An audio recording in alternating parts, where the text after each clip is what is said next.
Good morning all friends, আশা করি তোমরা সবাই ভালোই আছো। আমার ইউটিউব পরিবারের সকলকে অনেক অনেক ভালোবাসা। সকালটা শুরু হলো এক কাপ চা দিয়ে, না যদি ওটা কাপ নয়, এটা গ্লাস ছিল, আমি গ্লাসে চা খাই। আর আমার দুধ চা খুব পছন্দের, মানে যাই হোক দুধ চা আমাকে খেতেই হবে, লিকার চা আবার চা নাকি। তো হঠাৎ করে ঘর থেকে শুনতে পেলাম, মাছের আওয়াজ পেলাম যে কেউ একজন আসছে মাছের নিয়ে।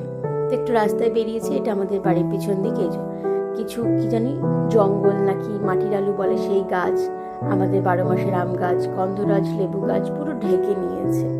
পাঁচিলের বাইরেও রয়েছে কুমড়ো গাছ। তো কারা কারা খাবে এসে নিয়ে যাও।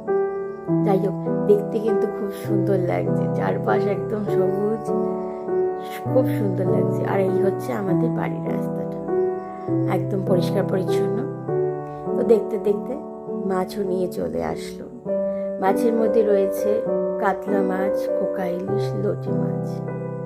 আর একদিকে এই জারে রয়েছে জ্যান্ত রুই, কাতলা, পোনা মাছ।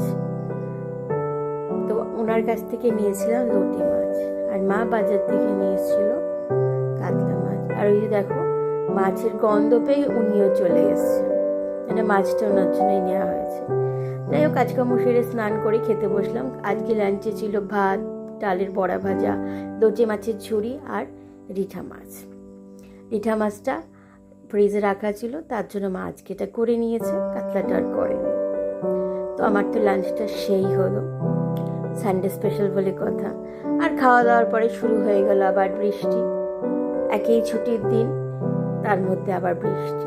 আর কি, টাটা বাই বাই, সবাই খুব ভালো থেকো, প্লিজ সাবস্ক্রাইব।